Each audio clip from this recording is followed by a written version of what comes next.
Versprochen ist versprochen. Bei meinem Review-Video zum Ugreen NAS DXP 4800 Plus habe ich euch noch gewarnt und gesagt, es wird noch ein zweites Video geben, wo ich hier über meine Langzeiterfahrung mit diesem System berichte.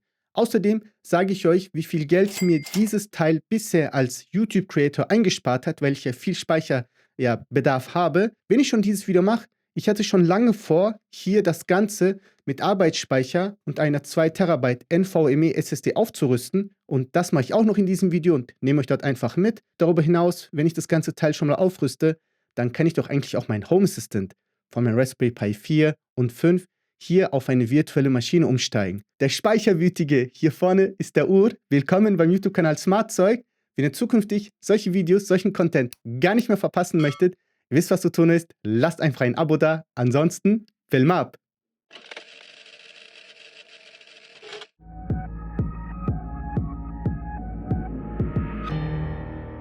Wie versprochen, zeige ich euch jetzt, was mir das Ugreen NAS an Geld einspart.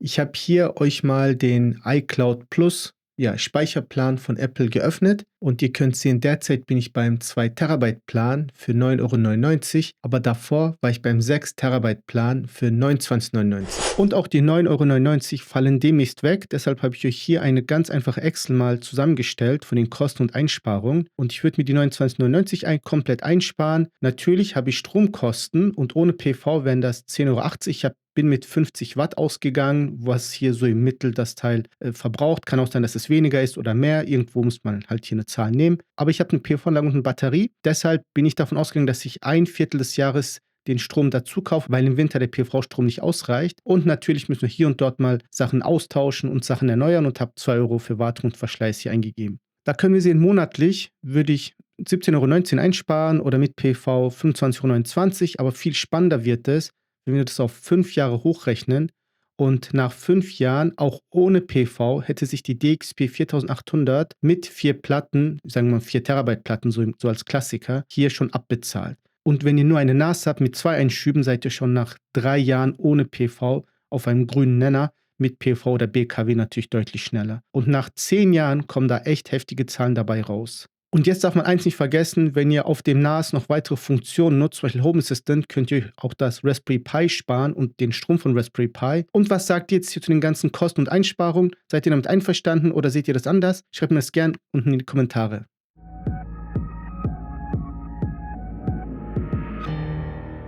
Wir schauen uns das NAS hier mal kurz an und wir können sehen, innen hat sich dort gar nicht so viel Staub angesammelt. Und auch außen, das habe ich jetzt ein bisschen sauber gewischt, war etwas hier Staub allgemein am Gehäuse, aber das ist okay. Aber hinten wird es jetzt ganz spannend.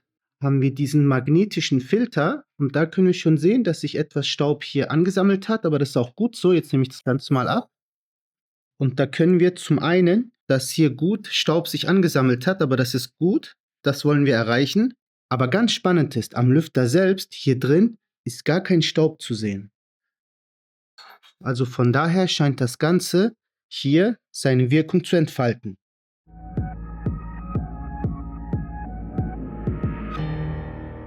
Bereits bei meinem Review-Video habe ich euch gezeigt, dass Arbeitsspeicher und NVMe hier in der Bodeneinheit verbaut sind und die öffne ich jetzt einfach mal.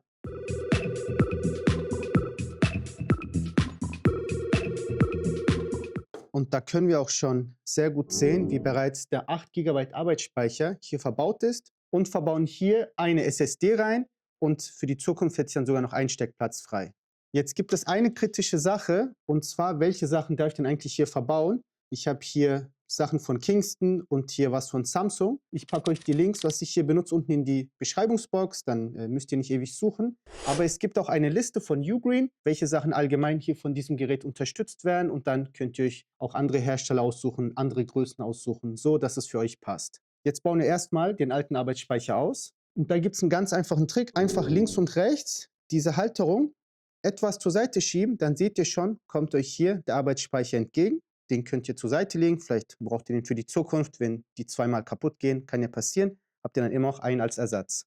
Und beim Einsetzen des neuen Arbeitsspeichers einfach darauf achten, dass ihr die Aussparung hier richtig platziert und dann geht da eigentlich auch nicht viel schief.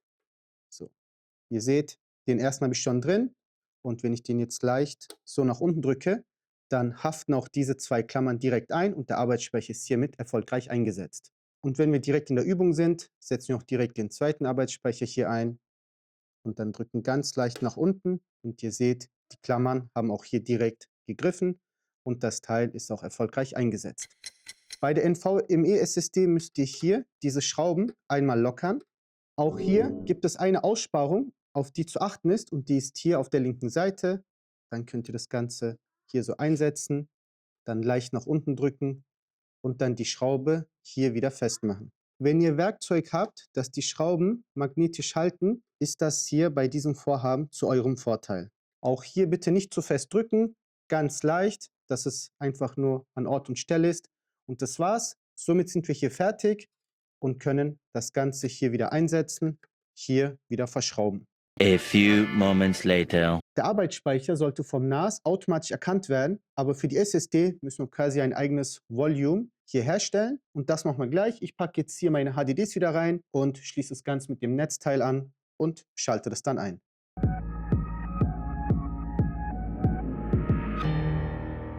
Wenn dir das bisherige Video geholfen hat, gefallen hat, denkst du, es ist zu viel verlangt, wenn ich jetzt nach einem Like und einem Abo frage? Sonst schreib mir auch gern unten in die Kommentare Fragen zum Video, Wünsche, Anregungen, Kritik. Ich tausche mich gerne mit euch aus, um hier neue Sichtweisen zu erhalten. Und das war's auch schon. Weiter geht's mit dem Video. Auf der Oberfläche vom Ugreen NAS gehen wir einmal zur Systemsteuerung, dann zur Info und dann können wir sehen, dass hier die 2 Arbeitsspeicher korrekt erkannt werden und somit hätten wir hier einen Punkt, den wir gedanklich abhaken können. Wunderbar. Jetzt fehlt nur noch, hier die SSD aufzusetzen. Wir gehen hier einmal zu Speicher. Dann können wir hier auf der Übersicht sehen, dass unser M.2-Slot korrekt erkannt wird und eine Bank ist noch frei. Wunderbar. Ganz spannend wird es jetzt, wenn wir das verwenden möchten. Wir könnten jetzt hier draufklicken, hier über Speicher, dann einen neuen Speicherpool hier erstellen. Das würde gehen. Ganz spannend ist aber, wenn wir einen anderen Weg einschlagen, und zwar hier über Festplatten und dann hier auf die SSD draufdrücken und dann verwenden. Wir bekommen nämlich hier 2 coole Optionen. Zum einen Speicherpool erstellen, das kennen wir von den HDDs, das ist jetzt keine Rocket Science, aber wir bekommen auch die Option SSD Cache erstellen. Und das ist ziemlich cool, dass das hier das Ugreen NAS hier unterstützt. Was ist eine SSD Cache? Ich versuche euch das in ganz einfachen Worten zu erklären. Damit wird dann hier die SSD mit den HDDs als Cache Pool genutzt. Das bedeutet, gerade die intensiven Arbeiten für die HDDs werden dann hier auf der SSD ausgeführt. Eigentlich ziemlich coole Geschichte, was ich vielleicht in Zukunft mit der zweiten Bank machen werde. Das Problem ist, wenn ich SSD Cache hier auswähle, kann ich darauf kein Home Assistant installieren. Ganz wichtig. Deshalb für dieses Video, für meinen Einsatzzweck ist das derzeit nicht möglich.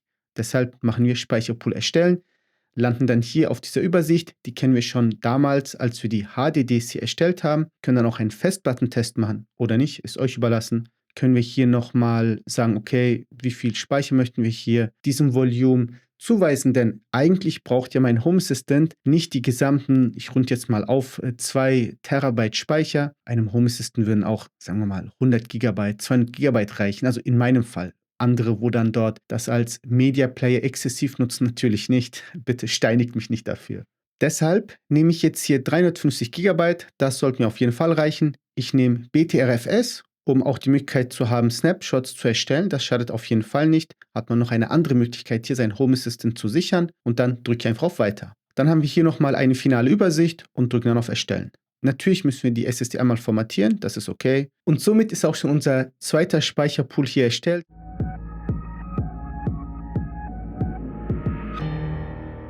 Es gibt einen Vorteil, Home Assistant hier auf einer separaten Platte aufzusetzen, gerade bei der SSD, weil ja dann das Smart Home noch besser reagiert. Aber der entscheidende Vorteil ist, die HDDs können nicht in den Root-Zustand gehen, wenn permanent ein System wie Home Assistant dort am Schreiben ist oder am Abrufen ist, denn das spart Energie und Energie ist in diesem Fall auch bares Geld dann auf der Stromrechnung.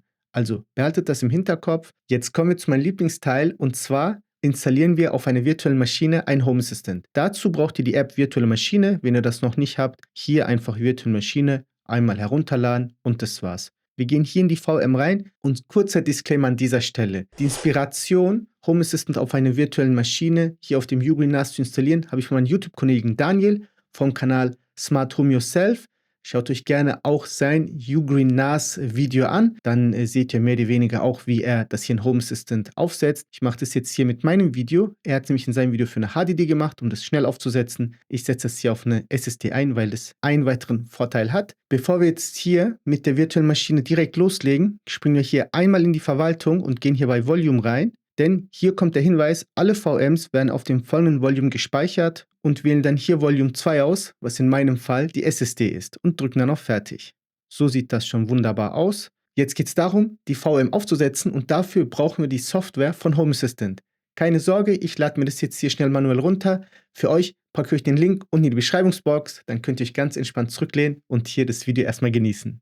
Ich springe hier zur Seite von Home Assistant und dann zu Installation. Einmal ganz runter, dann haben wir hier Install Home Assistant on Other Systems und dann View Tutorial und dann wählen wir hier VirtualBox und laden uns das Ganze einmal herunter. Nachdem die Datei heruntergeladen und entpackt wurde, empfiehlt es sich, das direkt in euer NAS hochzuladen. Ich habe mir dazu bei meinem freigegebenen Ordner einen Ordner gemacht mit Home Assistant und habe dann hier die Datei einmal hochgeladen. Jetzt springen wir zurück zu unserer VM. Drücken dann hier auf Neue virtuelle Maschine importieren, nehmen dann hier von Datenträgerdatei importieren, drücken auf Weiter. Jetzt müssen wir ein Image auswählen und ein Image müssen wir dafür erstmal manuell hochladen. Wir drücken hier auf Image hochladen und jetzt können wir es vom lokalen Computer oder vom NAS, in meinem Fall vom NAS, springen dann hier zu meinem Home Assistant Ordner, wähle das einmal aus. Nun kann ich diesem Image noch einen Namen geben. Ich nenne das einfach Home Assistant und drücke auf Bestätigen. Wunderbar, jetzt wird das Ganze, wie ihr seht, relativ fix importiert. Das warten wir mal kurz ab. Jetzt wird das Ganze relativ fix importiert und konvertiert. Das warten wir mal kurz ab. Jetzt ist es auch schon fertig. Wir können das Fenster hier schließen, können dann hier bei Bitte Image auswählen, einmal Home Assistant auswählen und weiter drücken. Und natürlich möchte ich das bei mir ins Volume 2 installieren, denn das ist ja meine SSD. Jetzt sind wir hier schon bei den grundlegenden Einstellungen der VM. Hier bei Systemtyp wählen wir einmal Linux aus. Jetzt wird es ganz spannend. Wir können jetzt hier unterschiedliche CPU-Kerne zuweisen. 2 Kerne sollten reichen. Bei Arbeitsspeicher bleibe ich einfach bei ganz geschmeidigen 8 GB. Den Rest könnt ihr hier mehr oder weniger lassen, außer bei Netzwerk. Dort wählt ihr bitte einmal das aus, wo eure LAN-Adresse ersichtlich ist, denn das brauchen wir später für Home Assistant. Jetzt geht ihr oben auf Erweitert und dort gibt es jetzt einen spannenden Punkt und zwar USB-Controller. Dann wählt ihr aus, ja, welchen USB-Slot ihr aktivieren möchtet, denn es kann ja sein, vielleicht habt ihr ja einen Z-Wave-Stick, so wie ich, oder einen Zigbee-Stick oder andere Sticks, die ihr hier mit an der VM benutzen möchtet und dann wählt ihr einfach das jeweilige aus. Ich habe jetzt in der Zwischenzeit meinen Z-Wave-Stick hier einmal umgeklemmt an den USB 3.0 und da können wir auch schon sehen, wird etwas erkannt, kann den hier loslegen und das Ganze übernehmen. Bei Systemstartmethode unbedingt UEFI auswählen und weiter unten haben wir automatischer Start. Ich würde euch auf jeden Fall empfehlen, den automatischen Start zu aktivieren, sodass wenn man die NAS zum Beispiel abstürzt durch einen Stromausfall und ihr es dann wieder einschaltet, sodass dann wieder Home Assistant mit der VM dann startet. Und Tastatursprache stelle ich einmal hier auf DE und drücke dann auf Fertig. Und somit wird jetzt hier unsere virtuelle Maschine einmal aufgebaut und es sollte in meinem Fall relativ zügig gehen und das warte ich mal kurz ab. A few moments later. Jetzt wurde hier die VM relativ fix fertiggestellt und wir drücken dann hier einmal auf Hochfahren, fährt das Ganze langsam hoch und ihr könntet auch schon euch direkt verbinden, aber es dauert einen Augenblick, bis hier das Home Assistant OS sich aufgebaut hat. Aber wenn ihr auf Verbinden drückt, dann könnt ihr das mehr oder weniger live sehen und das machen wir einfach mal. Und ganz spannend, sich zu verbinden lohnt sich auf jeden Fall, denn wir sehen hier die IP-Adresse von unserem Home Assistant und das ist in meinem Fall mit der Endung 27. Bei euch wird dann irgendwas anderes stehen und jetzt könnte ich auf diese Adresse abspringen und das mache ich jetzt mal kurz. Vergesst nicht immer das Doppelpunkt 8123 und da sind wir auch schon auf der Oberfläche von Home Assistant. Da steht auch schon, das kann 20 Minuten oder länger dauern. In meinem Fall, glaube ich, dauert es nicht mal 5 Minuten. Aber sei es drum.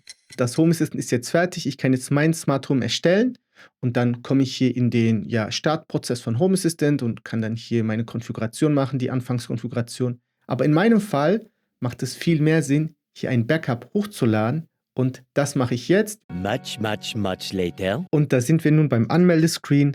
Da kann ich jetzt hier meinen Benutzernamen einmal eingeben, mein Passwort und auf Anmelden drücken. Und das war's. Jetzt bin ich auf meinen Home Assistant eingeloggt, kann jetzt zum Beispiel hier ins Büro gehen. Jetzt Achtung, ein Klick Beleuchtung an, ein Klick Beleuchtung aus. Und das reagiert genauso schnell wie auf meinem Raspberry Pi.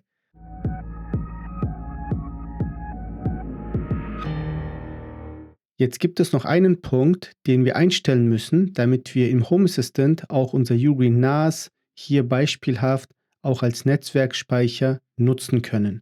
Aber nicht nur das, auch um hier die ganzen Sensoren und Entitäten für Ugreen NAS ordentlich abgreifen zu können, werden wir diese Einstellung machen müssen. Wie ihr diese Sensoren und Entitäten abgreifen könnt, oben rechts oder unten in der Videobeschreibungsbox, könnt ihr euch dann anschauen und das Ganze dann auch bei euch reinbekommen. Um das reinzubekommen, müssen wir hier einmal im Ugreen NAS nochmal kurz was anpassen. Dazu gehen wir auf die Ugreen NAS-Oberfläche einmal zur Systemsteuerung und dann auf Netzwerk. Hier geht ihr auf Netzwerkverbindung und dann auf den Punkt Netzwerkbrücke. Wählt hier einmal virtuelles Bridge aus. Und jetzt einmal virtuelle Netzwerkbrücke aktivieren und wählt dann den LAN-Punkt bei euch aus, wo ihr hier eine IP-Adresse seht. Hintergrund dazu ist, dass wir ohne diese virtuelle Brücke unsere virtuelle Maschine für Integration und auch als Netzwerkspeicher nicht erreichen können. Einmal auf Übernehmen drücken, dann einmal auf Weiter. Dann sehen wir auch schon, ändert sich hier der Punkt im Hintergrund zu VBR-LAN, also Virtual Bridge LAN 1. Wunderbar. Jetzt haben wir schon die Hälfte der Miete. Jetzt gehen wir einmal zur virtuellen Maschine. Diese müsst ihr zuvor einmal herunterfahren, das habe ich gemacht. Dann gehen wir auf Verwaltung und auf Netzwerk. Weil ich eben die Virtual Bridge LAN 1 eingerichtet habe, wähle ich hier beim Modus den Linux Bridge Brückenmodus aus. Wenn bei euch Mac wie Tab ist, dann einfach den anderen Modus auswählen, schließen. Dann können wir hier in die virtuelle Maschine einmal reingehen zu den Einstellungen. Hier bei Grundlegend scrollt ihr ganz nach unten. Und achtet hier, dass hier die richtige virtuelle Bridge ausgewählt ist. In meinem Fall die Virtual Bridge LAN 1. Dann können wir auch schon die virtuelle Maschine wieder hochfahren. Am besten verbindet ihr euch drauf, weil dann seht ihr auch gleich eure IP-Adresse dazu, denn diese wird sich zu sehr hoher Wahrscheinlichkeit verändert haben. In meinem Fall nicht, weil ich das als statische IP schon hinterlegt hatte, aber das ist bei euch vielleicht nicht der Fall. Und bei diesem Punkt hier könnt ihr die IP-Adresse rauslesen. Wunderbar. Und somit steht euch jetzt nichts mehr im Weg, bei euch im System hier den Speicher anzulegen. Einfach bei Netzwerkspeicher hinzufügen, einen Namen dazu geben, als Verwendung Backup, die Serveradresse von eurem Ugreen NAS, nicht die Home Assistant Adresse, nicht zu verwechseln. Einfach Samba Windows, dann die Remote-Freigabe, einfach in welchen Ordner das Ganze hier abgelegt werden soll, Benutzername, Passwort, verbinden, that's it. Und solltet ihr Probleme haben, einfach in die Kommentare schreiben, ich antworte euch so schnell ich kann.